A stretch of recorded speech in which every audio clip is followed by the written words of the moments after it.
মহরমের 10 তারিখে মহরমের কি গটাইলেন রাব হাইরে কি গটাইলেন রাব কলিজা ফাটিয়া যাই গো শুনিলে তার ঘটনা মহরমের মহরমের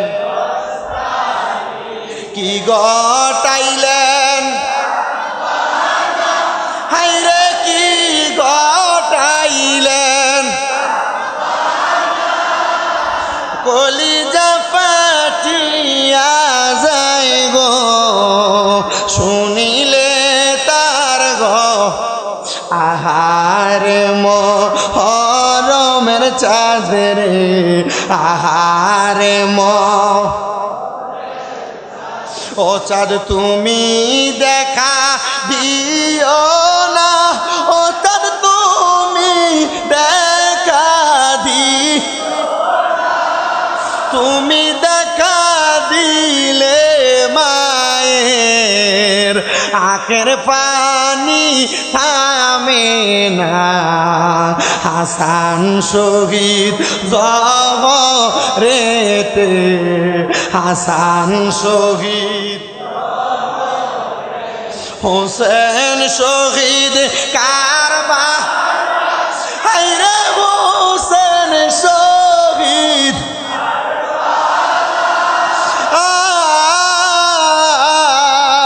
জয়নাল আবদিন হইল গো বন্দি এজিদা রোজেল খানায় হাসান শহীদ জবরেতে হাসান শহীদ হোসেন শহীদ কার হায়রে হোসেন শহীদ জয়নাল আবদিন হইল গো বন্দি এজিদা রোজেল খানা মহরমের কে মহরমের কি গটাইলেন রাব নেরাব কলিজা ফাটিয়া যায় গো শুনিলে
তুমি দেখা দিও না ও চাঁদ তুমি দেখা দিও না তুমি দেখা দিলে মায়ের আখের পানি থামে না হাসান শহীদ জবরেতে হাসান শহীদ হোসেন শহীদ কারবালা হোসেন শহীদ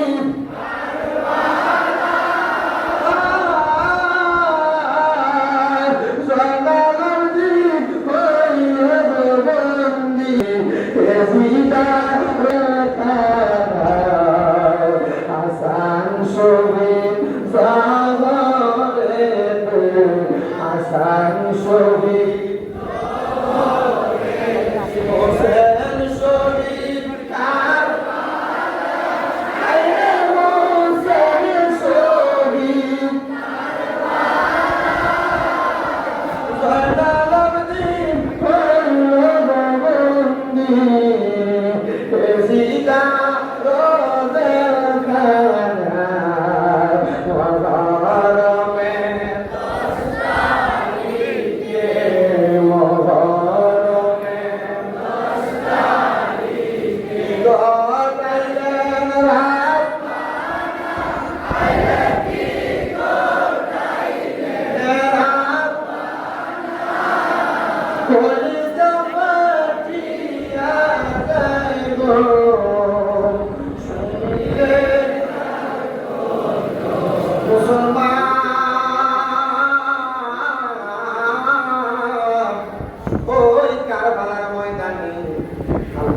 বংশধরের মধ্যে আরেকজন প্রখ্যাত বংশধর ছিলেন, তার নাম ছিল হযরতে আব্বাস আলমদার রাদিয়াল্লাহু তাআলা।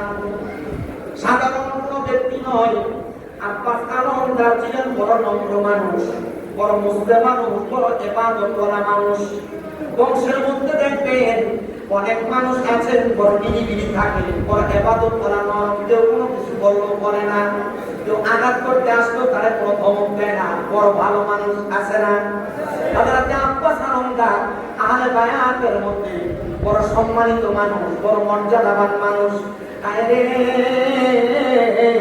হযরতে আব্বাস আলমদার যখন তাকে দেখেন ইমাম হুসাইন রাদিয়াল্লাহু তাআলা যে কারবালার ময়দানে এত সুন্দর কাপড় মধ্যে কোনো পানি নাই, হযরত আব্বাস আলমদার রাদিয়াল্লাহু তাআলা বলে, আমি যখন বললাম আমি ইমাম হুসাইনের কাছে যাই না, ডাক দিয়ে বললাম ও ইমাম হুসাইন রাদিয়াল্লাহু তাআলা নবীজির পরিচয় টুকরা নাকি, আপনি আমার অনুমতি দেন গো, আমি এখান থেকে পুরা নদীর মধ্যে যাই না, আমি পানি যাই না, নদীর বংশধরদের পরিচয় ঠান্ডা করতে যাই।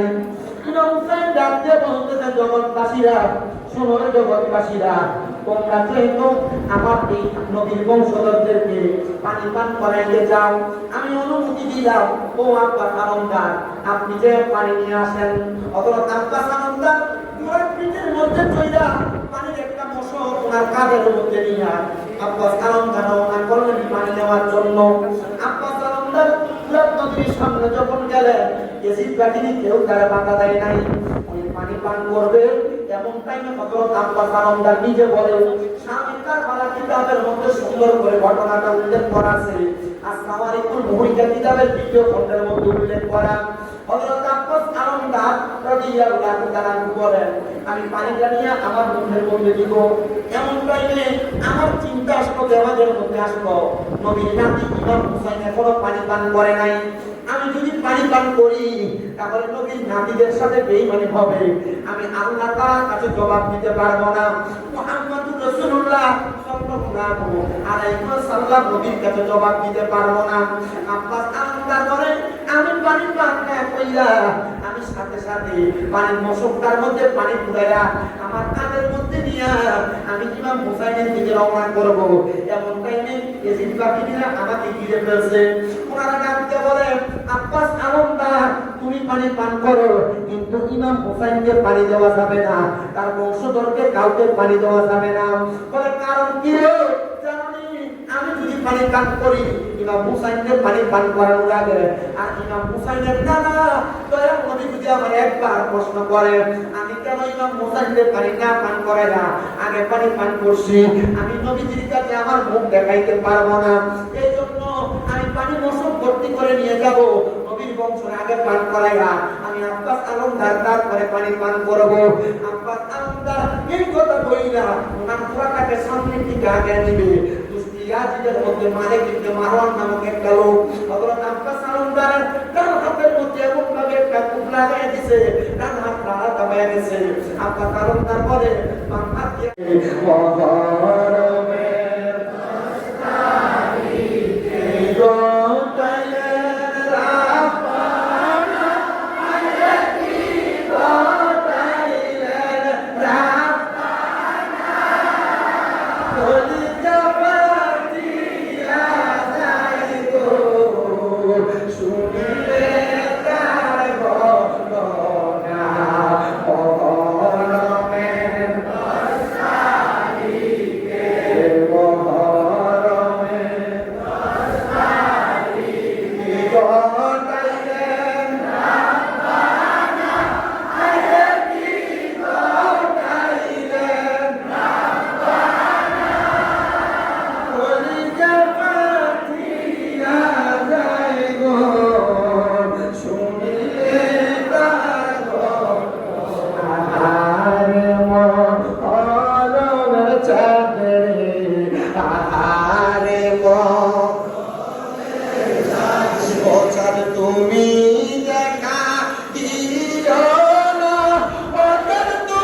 হাসান শহীদ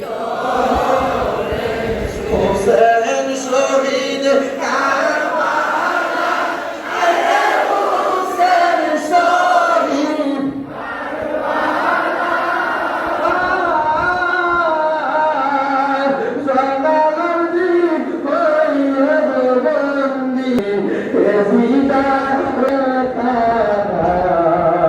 হাসান শহীদ হাসান শহীদ হোসেন শহীদ হোসেন শহীদ জয়নালাবদ্দিন বন্দি এজিদা রোজের খানা মহরমে মহরমে গড়াইলেন রাত রাত কলিজা ফাটিয়া যাইব শুনিলে মুসলমান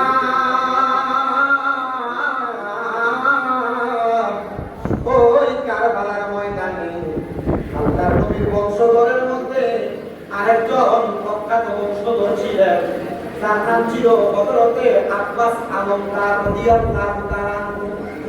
সাধারণ কোনো ব্যক্তি নয়, আব্বাস আলমদার ছিলেন বড় নম্র মানুষ, বড় মুসলিম মানুষ, বড় ইবাদত করা মানুষ। বংশের মধ্যে দেখবেন অনেক মানুষ আছেন বড় নিরিবিলি থাকে, বড় ইবাদত করা নয়, কেউ কোনো কিছু বললো করে না, কেউ আঘাত করতে আসলো তারা কোনো ধমক দেয় না, বড় ভালো মানুষ আছে না? হযরতে আব্বাস আলমদার আহলে বায়াতের মধ্যে বড় সম্মানিত মানুষ, বড় মর্যাদাবান মানুষ। আরে হযরত আব্বাস আলমদার যখন তাকে দেখেন ইমাম হুসাইন রাদিয়াল্লাহু তাআলা আনহু যে কারবালার ময়দানে এত সুন্দর কাপড় মধ্যে কোনো পানি নাই, হযরত আব্বাস আলমদার রাদিয়াল্লাহু তাআলা আনহু বলে, আমি জবাব করলাম আমি ইমাম হুসাইনের কাছে যাই না, ডাক দিয়ে বললাম ও ইমাম হুসাইন রাদিয়াল্লাহু তাআলা আনহু, নবীজির পরিচয় টুকরা নাকি, আপনি আমার অনুমতি দেন গো, আমি এখান থেকে পুরা নদীর মধ্যে যাই না, আমি পানি আই না, নবীর বংশধরদের পরিচয় ঠান্ডা করতে যাই। ইমাম হুসাইন ডাক দিয়ে বলতেছে, জগৎবাসীরা শোনো রে জগৎবাসীরা, তোমরা যেহেতু আমার এই নবীর বংশধরদেরকে পানি পান করাইতে যাও, আমি অনুমতি দিলাম, ও আব্বাস আলমদার আপনি যে পানি নিয়ে আসেন।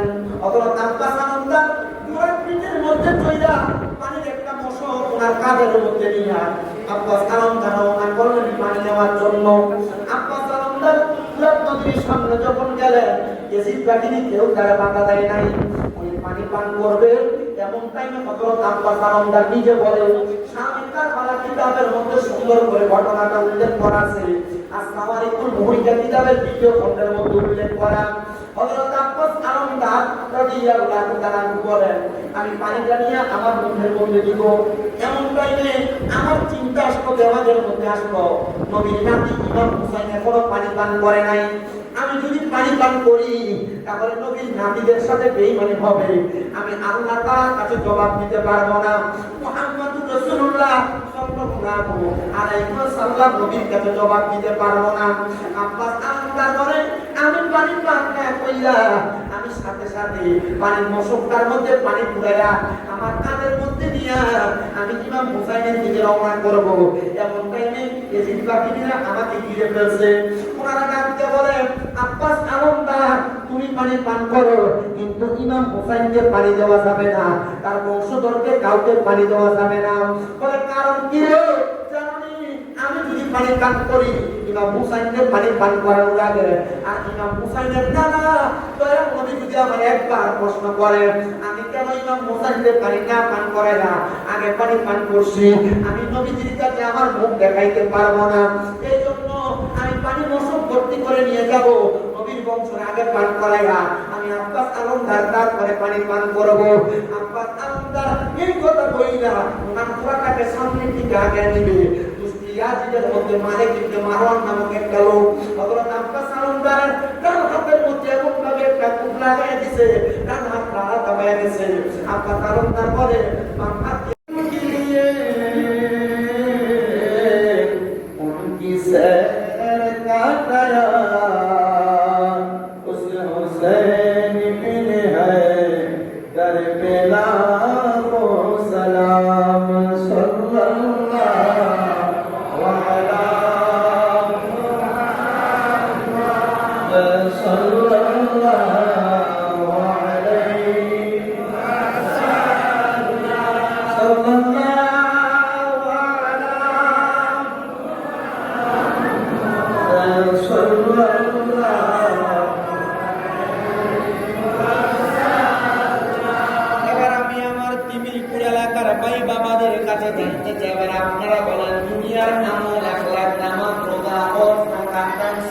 কুরবানি যত রকমের ইবাদত আপনারা বলেন আমরা জান্নাতের জন্য করি না জাহান্নামের জন্য?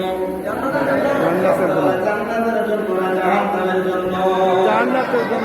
আল্লাহ তাআলা কুরআনুল কারীমের মধ্যে বলেন বিসমিল্লাহির রহমানির রহিম লা ইয়াস্তাবি আসহাবুন নারি ওয়া আসহাবুল জান্নাহ আসহাবুল জান্নাতি হুমুল ফাইজুন।